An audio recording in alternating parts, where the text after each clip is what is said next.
ꯃꯤꯌꯥꯝꯕ ꯈꯨꯔꯨꯝꯖꯔꯤ ꯍꯧꯈꯤꯕ ꯃꯦ 3ꯗꯒꯤ ꯂꯝꯗꯝ ꯑꯁꯤꯗ ꯊꯣꯛꯂꯤꯕ ꯊꯧꯗꯣꯛ ꯋꯥꯊꯣꯛ ꯑꯁꯤꯒ ꯃꯔꯤ ꯂꯩꯅꯅ ꯏꯂꯦꯛꯇꯤꯕꯤꯅ ꯂꯦꯞꯇꯅ ꯁꯟꯗꯣꯛꯆꯔꯤꯕ ꯚꯣꯏꯁ ꯑꯣꯐ ꯄꯤꯄꯜ ꯃꯤꯌꯥꯝꯅ ꯃꯤꯠꯌꯦꯡ ꯇꯥꯗꯨꯅ ꯂꯥꯛꯄꯤꯔꯤ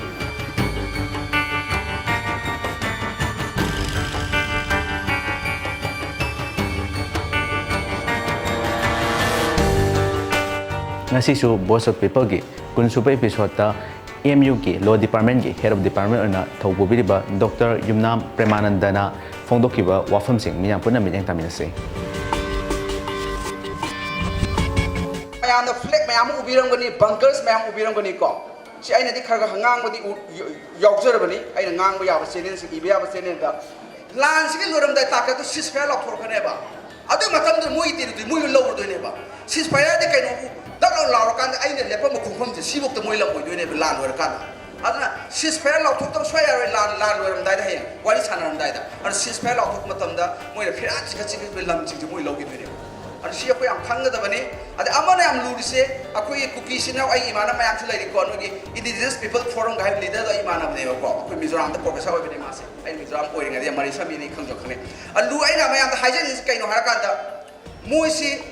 akoi history semdok na ba aduga machin su harap thi ba kanghu ne mo ai na haijen de kai no har ka da aran ba se moi abi ye ba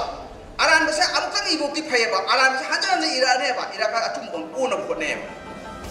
adugi pusi lang matam hauski moina firansi khuluba lam sing khala ka haira ne moina sahi lising ani mamang ni laira bani akoi ipai bugi proper ancestral land ni ka haira ne ba adu posa kumun na khangbi u ko masi akoi civil society organization na army de kai de masi yong haibi sumren khale ana bangka ga flag ka se manipur laimai de yang to lok thuk pi ko ultimatum pipu ko numit ultimatum ai di tang asuk manung pung asuk lok thuk pi o natra ko shito bani is ultimatum ko ba koi strike and the tumor to sita aduna ultimatum ma flag ka kaino se bunker gi lok thuk no to ko ji kha lok thu e si ka da ni kan lok thuk ti ko ani su bu de si maming ni sum lok thuk pani phajan lok thuk te ko mo na ma lok thu manga sa jala ka ni si phagi ne ba aduna ima events na to tadi kadam yaroi ko kwai de mani ko kwai power pai ba se khui manipuri nu bi si kwai power pai ba ko yum de su pai ma pa nu pai aduna aina haizara ga di ultimatum pbu fake ko thuna ba bangka lo thuna ba lo thok de na akon sa lo puta 60 days above 60 days ni 65 days sure si record ni ko blockade ki meaning de kaino why they are imposing blockade to kaino blockade to sana ba na te ba moi main objective kaino sana thangna ba the medical mayam sanhan draga ku kang ga hat pa sine blockade si mai te obe ye naga obe ye adegi akoi gi muslim sna obe ye adegi nepali sna obe moi myam se ko chao phangan dra ha lagi hai bane blockade ki main keno se ade lu risna mo blockade to ba na ta among to chale bu kai na lomi si bi no ka pa lo sing kai to hunda hai bam yok chale ani samdrai ni ko blockade ka lomi de tek to ba adegi di labuk ta land mine thum ba ba to si link ni mo to si kai no kan da long term ko family na thon ba adi starvation thon ba ko na sa na ba mo si e kind of war gi min samani ko si sam ta man na ba war ski part amane blockade si aduga lomi de tek to si part amane ba ako starvation thon ba ako si sao phang da shin ba si lan gi problem ne si ai ni lu gi ozari lu ni ko hai ji se lu da hai kai hai kan da starvation is method of warfare sinaba yaro heba starvation tawraga praja hat kadi haraga war sa thimba yaro ena lu de yauje ba aduna moina taw se violation of international law ne ba ko si war crime ko war crime means war da sadaga da niti ni ngata ba thugai si war crime ko ba is a kind of war crime ne moina blockade taw ba do lomida labukta no me kapi si war crime ne si krubi si moina taw atoba well plan bi sa se samani ko se ade mathang da ina haijari se moina taw se moi hai ji koi cookie sing ni ko cookie hai sta lan lo bi ganu thai le ra indigenous cookie na te ba ma pani sang ko cookie sing ne ko ana moina taw ri ba se it is a genocide ne ba genocide ke geno oi ding sai ke race hai ba ni sai ke hat pai ba race ba tun na ha ne hai ba di crime se genocide ko ba ko genocide convention lai 1951 india su genocide convention sigi party bane ba government india se ana genocide hai je kaino intention to destroy in whole in part hai bane national obia ethnic obia religious obia ko genocide ki definition sa intention to destroy in whole in part se manipur matai si matai de moile tawr mi hani se genocide intention se fulfill tawe aduna akoina hai si sabta manati matai manga taru hat manati ba matai loi ha lage natal matai ki loi be hole lai se adu na chaka part khara ha lagi hai bi pode ba se si genocide ka be international law adu ma si genocide ni moi to si sab de ma hai ba na ti ko research pe mayam thok sakram adek amana yam luri se mathani point school hange ko si school hange yam fare ada school hang sa sum ningsing school hang ki lang sum bo war ta hang ba hang da des another point ai madu sa ro and sum vietnam gi kano mak ama ningsing jar phai tare vietnam war da oza sin sin no mai gi ya la class ka lawai ba ko ade sa da sin sina no mai gi ya la ga class ka yawi ba adu mak ti yaw bi ko sida adu su adu gi adu ko ta ko ningsing ba ya sum tham ja bare ada amarom da mo na to ba crime sing sa hai jar em kan da hanjal hanjal ngang yaw bi ko za heman tar ngang ba da kai da ya hanjal lakani khara kai hanjal li se kai no ka da maru yo pori na ko hanjal mu ma ne ba ko ade muna to si war crime sa haje re ko war crime di war da niyom niti sakkane ba war da mi ba ta harpe ya ro ta ko do ya ro ba war da niyom niti im lai re ba ko adu gi niyom niti si international humanitarian law ko ba ade ko Geneva convention ka Geneva convention 1 2 3 4 lai india su party ni india da Geneva convention 1960 lai jabani ko india di party ni ana moi to si war crime ni genocide ni ade crime hom lai ko maru ba crimes against humanity ko crimes against humanity nam lai re ko si su ni moi to si to mi ba hat ba su crimes against humanity ne hai ni ka hai ni no mo si amna widespread ora ba systematic ora ba plan ma ko lo na to ba ado moi gi si dai kama da plan ma lo na to ne ba ko ado na moi to san jam mi hat pa na te murder na te this is crime against humanity ne si ko kham ta ka le Tiwang bang kisun pidi ka nei po ve midang te bang himna thal ahi la wale government a ko na support tam ta ni na vinti ahi bang khon ka kinap nau ka kisu no hi hingjing pathin nang ma bu ni ti ka sei do no me pa ade amana akhoi gi kaino se akhoi manipur da tawri ba aina su u bata ko ngarang na han su ikui ki da bita khoi ko mu maru gi life tu gai kai tawri mem haire ade shi gi se extend thamjage hujigi force akhoi na gasai gi search kum ke maya mai thabi wai tai adu su ai kadin to i madu sum de ko wari matam da religious places ko sum de moi go wai ro khoi go wai ro ade aina thamjani isna Shida mai tai gi wai ba life hom tin phom mayam se kuda ma ka ru ko hairo adagi di thangjing gi bo hairo adagi di khoi gi ko mu maru bo hairo de di mahadev gi bo hairo adagi mayam adagi mori gi ko lai ba adagi di susar gi life hom mayam tu gai re al si life ka sai life hom sing se si isam jam lining bi life hom na ti ba mai tai gi life hom sing si gi se ko international law da culture and property ko this culture and property ni not only culture and property city kind of common heritage of mankind ko ba ko city this is not life hom dipam na tim si life hom dipam na ki khela ba ne ba city akoi law da ka si kai ko bu culture heritage of mankind ko ba se ar city sahi listen ma ani hien le ra life hom ngap ta de ar si kan pai da to ba ya de la ni matam da su ar united nation gi UNESCO convention lai ba ne ko law lai ba ne 1954 gi protection of culture and property at the time of armed conflict ko India su party ni ana masi ko UNESCO da si thara protection da kale ade amana aina mayam thamja ning se ko sida ami sahala ame we welcome him ade am lu se territory integrity kai ro haiba ana territory integrity ga separate administration people ga ani si mari leinai mari su leinai di ana mayam si khangbi yo ko territory integrity gi territory integrity kai roi haidaga akoi ningai saw mi themagi type ta kada to bi basi mayam khangbi yo ko territory integrity panba MLA mantri lakpa mayam tabi ru nu ko kana dre moi wari do territory hai do liba pa separate nation pitho kanda home minister haira ka do liba aina haidro no i territory integrity kai de na haira ki do liba adu territory integrity kai de ba separate administration pibidi yae ba ko adu mayam khangbi yo ba du jiti territory integrity ki pa na ngangbi ranu separate administration piba ya ro na ngangbi yo ba ni sam khene ba ko si mayam da thamjani adagi lu se ya kan lu da sanghan jaro mathan dai na haje do se Assam rifle ki posima yang haina re ko Assam rifles ma not only Assam rifle center de ki tharak pa armed forces mayam si aina haiba nati ko aina tamje si mayam na haiba din ko ina tamjari se masi kuki sina lalo singa militant singa pulle moi mateng pange ko le mayam hai le ko si hai tara ga ko sum hai ba kana roi ba ako sum hai ga le kan to tre ba anu masa ultimate um PPO ba Assam rifle se tanga suki punga suki manipur lai ba yana roi na deram PPO ba adu thabak sa tharo ba sum hai kan kana roi ba mo sum aina mu sium lai Assam rifle gi ngarang na ikui masi ai tambam ni thok ta bane dai sumayang mi phom ni tamja bane masi moi tawri si ai IGAR South से I call से चलू रे भाई दे से IGAR South से इसलिए तो मुझे आर्मी की मकुक में आपसे उन्नरू रे बाकी अब तो मैं आपसे उन्नरगा मैं क्यों मसाज में ना भागी तो लोग जाला इंगांग तब इंगांग में तो खन जाने भाई तक इंगांग पा अब फुक होगो न मरी ये नहीं भाई यार नुआई आर्मी का मरी ये नुआई जाने अरे मैं आप थमजनी ने कहीं हार कांदा आसाना पके नुआई बम लेबा ngasi imai be lamra kaino ma hai gi base nunga laga shirtur kane ba khabar sibu kana army ne tawno gi sibu ranti dul taw to man awai khum ki taw na ri miyam ga sija mak ta thodu ma ne mi adai na hai ji kaino ga asana ba lo thu hai ga dina praman piro ba sisi praman piro footage ade tang su ta si taw se praman khara evidence khara puthok piro adu deadline pi piro ba madi minister of home affairs makha da lai bani ar tang su manungda ultimatum serve to biro withdraw to hai biro ba natraga di pharoi ba ko natana sum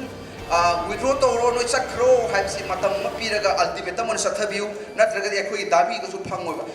dabi na dum lai hora ne ba ko aduna adi mathang da aina thamjani gi se akhoi yam nungsi ko akhoi honorable prime minister Narendra Modi sina ngasi waktu Manipur gi irang sida sentence nanti wahai yang wahai deh sisi yang akhir wahai ni ko ngang dah basi ngang ini me maya ngang di kandang orang maya ngang era ngang di silent se right to speech ki part mana aina wangang basi ngang dah basi wangang ki part ni me Narendra Modi yang ngang apa ni me tu mana le ngang ini ngang si si khambi yo maya mana ngang se akhir ni tu nak hanbaya ba amana nuai ni tol irang se ai nawalo di hai ba ma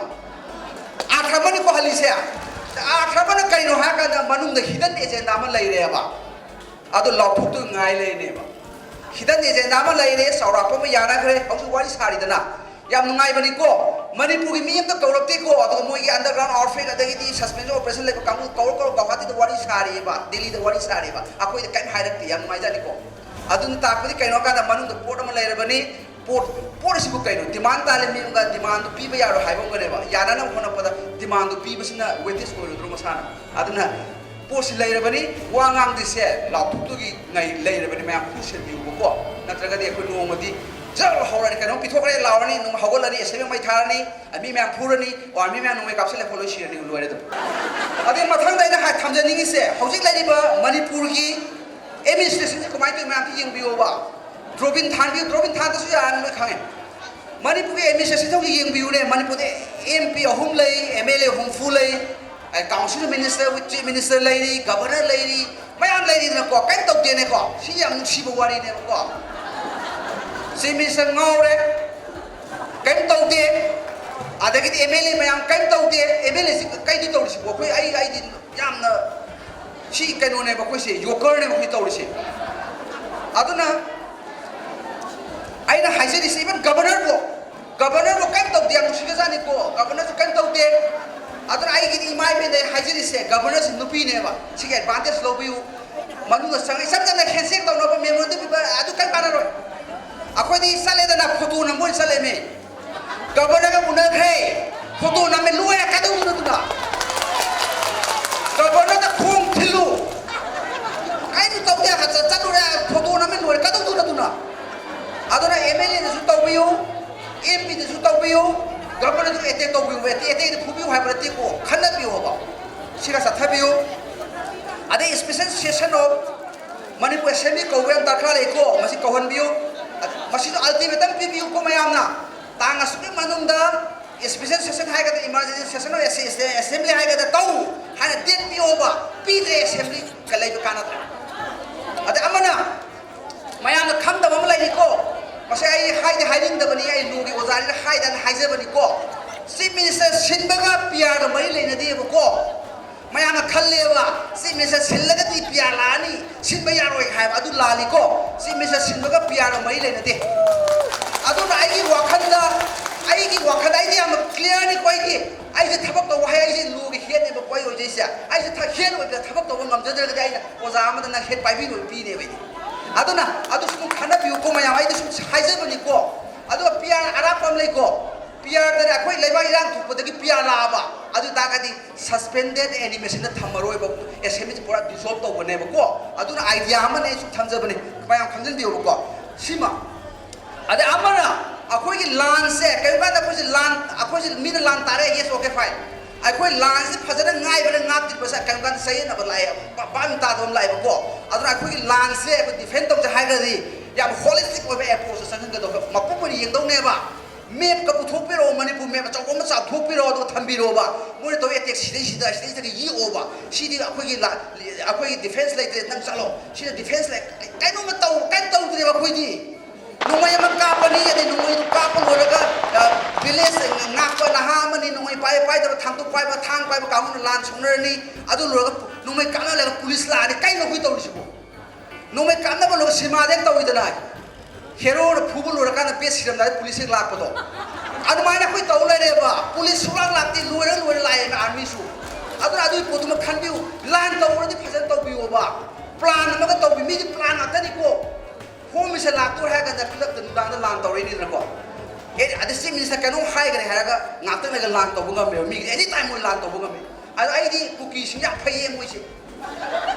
moi na pai khulai siga Indian army na mo da support to hai ga tra kan taw du support ma khalam ni ko ya phaja bani ko hai sia moi na support to dei kham de ba kan taw di se kan support ne ba and Indian army na kan taw tra na support to na taw tra ada lur siang kuki sing sina mo na suka ni pangan kale ko no esko na dik pai pung ka no len dai masin thibang amandong bande letter weapon sa dagi sniper yang lai mo se pung to ko sama ai na khaning ni kaino mo na ai na phayai se kaino ka na mo na taw ki khalan ha na man ku loksan ja re mo na chief office ka se governor office ka se mo office ko thubi ya re man ha na mo taw ki di yang thi ja ni ko na ha na kuki militancy na taw bi ke ha ga di aku hidup pamis ya tata gari amri tipu nu kafu hatu gari man mujab kalle bangam meba ado mo na taubi de kha taubi mo na ya musika zani ko mo ya phai ya bunda lo hakpi di mai te mo na kanbiri ado na aku di kan lan tau tre lan di tawi tau ga su yam na systematic nai na manipur me pas puthoga ye ka do ne ba la aku gi pakistan india lan tau de indian army na shredded me am sa su sa ge ada coordination pira la tong do na ku tong na dre ba adu na ni mo na lai na nungdang na sanga hatu i do ku me chang lu ni ko nungdang de mi hat pe ade ba international law pa bio adagi india gi sagi artha shastra maro lan gi kai lai ma pa mahabharata ramayana su nungdang de mi hat pe ade ba kukin halis ni kan nungdang na tan halis mi da mi tu mi haja bro tu mi haja tan mo na halis si lan ni no tu gai ni ba ai na hai ni kai no moi na khali do adu di la le ba la moi do ato crime moi to do moi na khali do ato crime ni ata so akhu su well paper oi de akhu moi ka do ni lan tar ko to kai khana de baka ka pa no moi puli ai ja musi ja ni ISC ki de impact bi do ri yong ne police no moi de baka ka be una da wana da mi ko da ka to no moi maru lai da na wana re sin na sin na moi no moi free da baka ka to be hai kai mo to du bo hai ro ga area domination ni mo sa bana fast out of 20 sin ni na bani kari sin na de tana ka pa do ni ba du di tana tre kan to tre na si aduna sima yam na kai khana biu khana ga lan to se har ga ti lan ngak se har ga ti phajana well plan ma sangi ko plan ji to da na sai da kan na re suguru no kan na re kujin je ma kan kan ro yegna bana to ko de sima pham se me ko yega well plan to bom changi adu ga koi defensive mode ta ko to do ne adu stop to do na khaga kapsu kapsin to na kan kan ro ko mi ne te tor kan ye koi aroi da loi shira kan ko ta ani su bada mayam ya kan haina de army ni lok thok kharbani buffer zone na ya maroi bi ko buffer zone se mayam khana de ai mayam khana na ki chance ni bizari si buffer zone di kai no ha kan ching ma lai ra sing ni ku ki sing oi re adu so ka da mai te ki khun ta re mai ai sa hangan do ne buffer zone na adu du da mai te sang ma ya roi buffer zone area si da ku ki sa pa ya roi da buffer tham do ne lan ani ki mar se buffer lan to do jaga adu army ko sharp ko mani police ko lai do ne si buffer zone ki kan si lok thok kharbani indian army na police ni sa thar to ne se adu mayam ha kana ta ngang na de ba buffer zone tham ba ya ro kai tham do no si mayam hai bi o buffer zone kan na ti line of control ko me india pakistan ngak ki boundary pi ko me si sa tahon na no ba ai na hai bi ya ro di ozan action lo kan ne lo jan ko kai de mayam hai bi bi mai be no buffer zone mani ko hai bi o ba buffer zone hai ni se kai no amana kai no ha kan da moi ki territory do ai ne ya ga hai ba ne ko lo da di zure hai ba defect wa ba le de facto de in fact mo ne yarabane this is a cookie territory mai dei sang pa yaro thingrabne ba do buffer zone je lehen gano ba this is separation ne ba separate administration ga haise adu lagna gi paring num da la bane buffer zone pi se na buffer zone to hon bi gano ba mai be na hai bi ba hai ba na ti ni ultimatum pi bi ba ta nga su to buffer zone gi policy do kakalo hai ba kakha da ga di mai be sang buffer zone do khong pa na khai ba khar tau se ba thabak tau de ba koi ada amana buffer zone lai ba hai ko sis phara la ko kan da adu gi lam do moi ko hi do ne ba ko sima ada amana simadi mayam da ai humble appeal ni moina barbaric oi ba yam sakhot ta mong da mi hat pa ko thengna re adu gi pakhum akhoi na yam sakhot ta pi do na ti ha ba ada masi khatan mayam yeng bi ko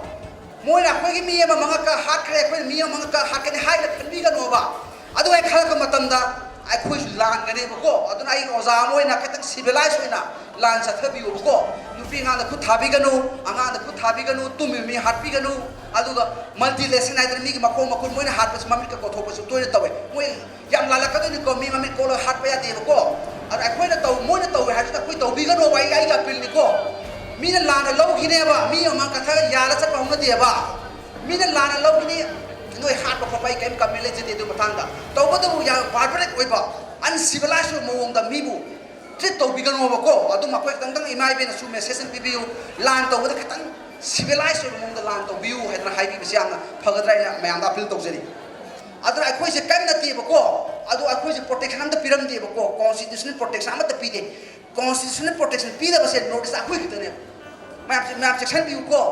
whole notice da Mizoram ai jol din phani sakoli ko ai sai try to trom de le Mizoram da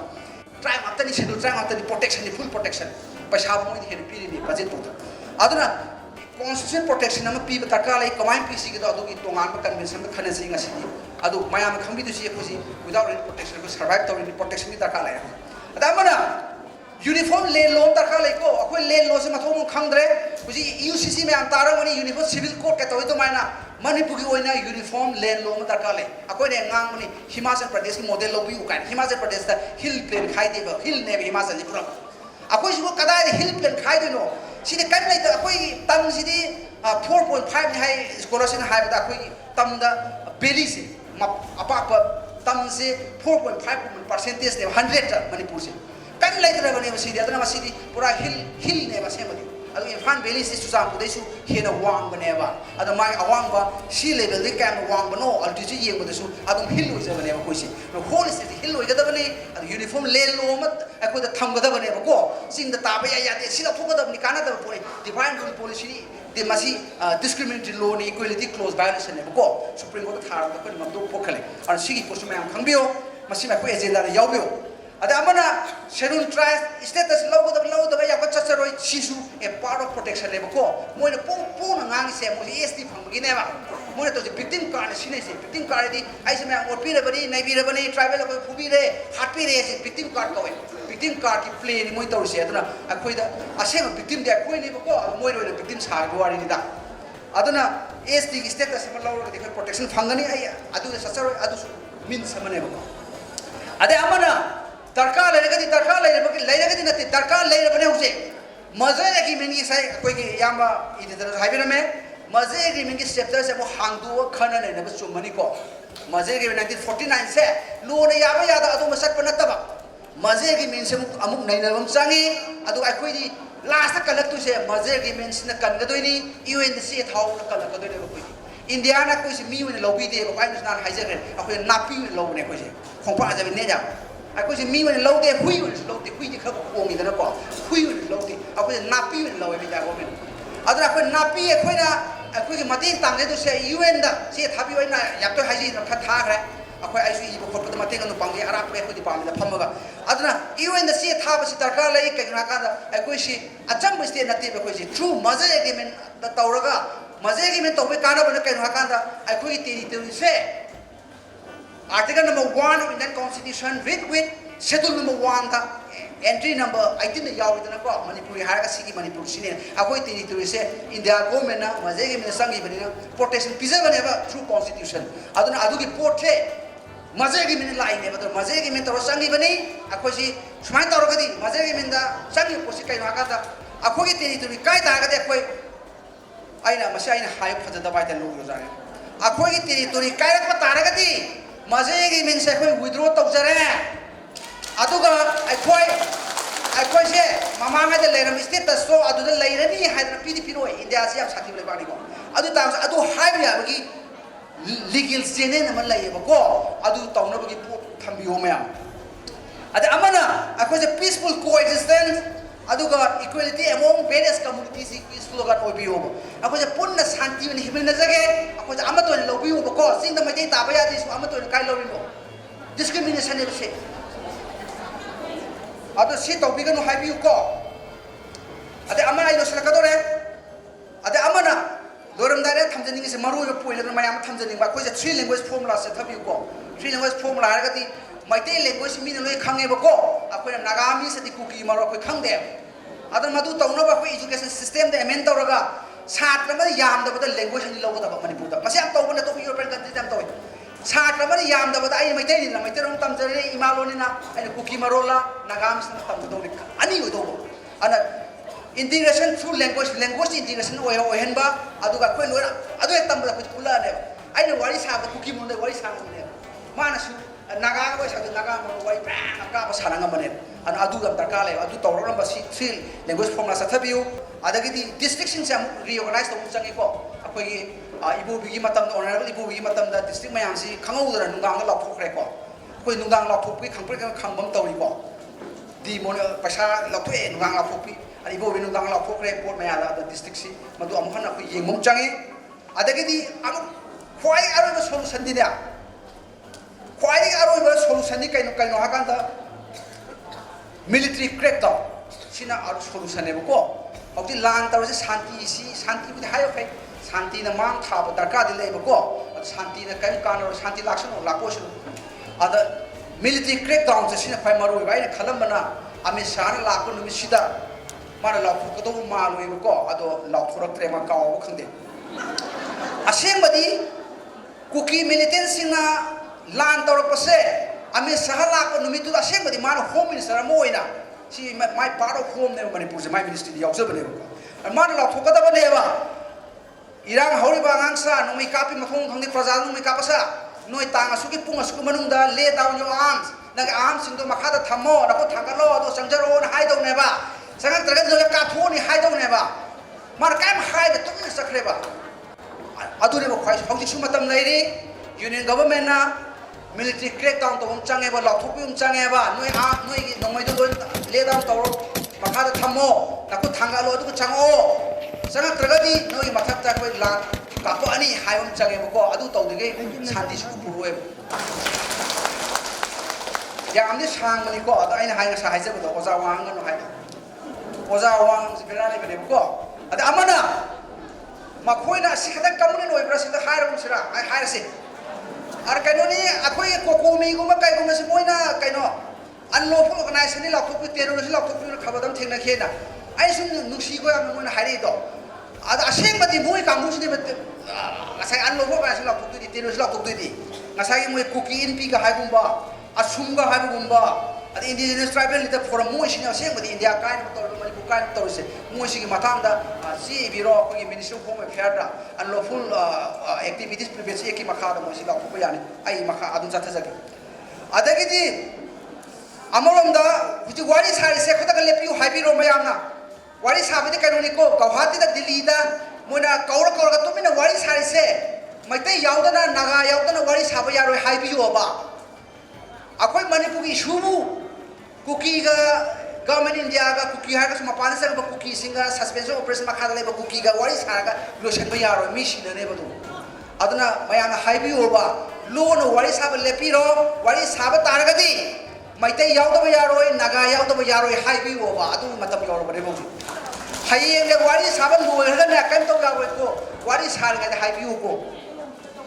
aroi badana akhoi gi mla yankhai se masi mayam na kan to biro haidi ayam penje de ba mla se akhoi gi mihut ne ba ko akhoi na po thada raga khalli ne ba democracy set pa laibak tadi praja sumani meeting to bi a thokte molai to do ne ba khoi musil laga प्रजा कहीं तौर democracy चल लेबाकी Moina लोइना कोई मोसिलगा लान कामना खंगे शांति पूर्ण खंगे मोइ लोइ तौदुनेबा अखोसिना Moina कहीं तौद्रेबा अदुइदि मोइ लेबकी कहीं कानाद्रेबा अदुना नाइना प्रजादा रिक्वेस्ट को खुद लोनगदबने खुद दाइनी पाइमिन लोनबा यादे अराई मयाम हाइजरिदि कइनो हाकांदा मोइ सिंसे एमएलए सिंसे कदाय नो पुथोपिरो मयाम लोइबंगरा कांजेबु मुंबा तो मफम द लोइना कथोपिरो सि मिनिस्टर यावरगा फागी नति कोइ हाइजा I am very serious MLA Yankai, including 3 MPs, MP Homsu Labani ko Singh Yama, Tam Yama, Rai Sabagama, Moi Yankai Hundoi, 50 plus 3 or equal to 53. 53 say Kanjibu Mama the Loy Kobiro, Kobira, Pazana Paman Biro, Sokin Pibiro, Aduga, Moi the High Biro, Nuna Tautus Karino. I said my highness, Paginata, Pagijaro, Minuti is she, the Comanipuda, Minuti is here. Hayeng su suyi sira mani aku wang na sile mani ko tata le mani ba sigi matam no na tumin na seng sakra yi laga de di kai hajal laga yaro bisidi noi tau du phajana hai bi ro na soi lo bi ko ko tang su nam no si taw na mayam sin tha bi mu thapak taw hai tra bari ngaw bane ba mayam sin tha bi o ba si taw mama pa na akoi isara si taw na hai ba do lai taw ni bu taw de phu ni do nang lai taw ne na taw de phu ni na akoi taw ri na amai taw sitha pibiro mayam ai yaw tor ri ji da imai ben taw biro kamji mu da kau biro moi yakhai humdoi ado sitha pibiro ado soi lo biro tang su mutum da noi taw daga di moi na taw da ka taw bi ai moi suicide taw si se khro ado ba moi makutta sainai pibiro sainai se suicide ka pa report ka pa ne ba sainai packet masa am pibiro yam lai na phang ne pharmacy da Sainai pikiran amang moi makuta pibiro aduga moi na tang su kit mo sumunda kan taw nam draba sisero ka daw tu mo himbuki kan kana dreba aduma aina am thamjani adu amana lo sila ko sa amata thamjake ako I sigi ba mi maya masa masu hundoma sigi ba adagi lukra oi ba pakha oi mayam lai de mani puta adu thalle adu aina ai gi suggestion dei mai be de instead lobiu trust sama to biu trust phanam thambiu ko ko pasa ka yaw jage trust phanam thambiu ba anga sing da him saura ga kari kadai de pasan lai tam du no moi kadai de mi ui du no lukha bi du ko mai na masa thap tu no moi trust phanam da ga lai ba ko trust phanam thambi ga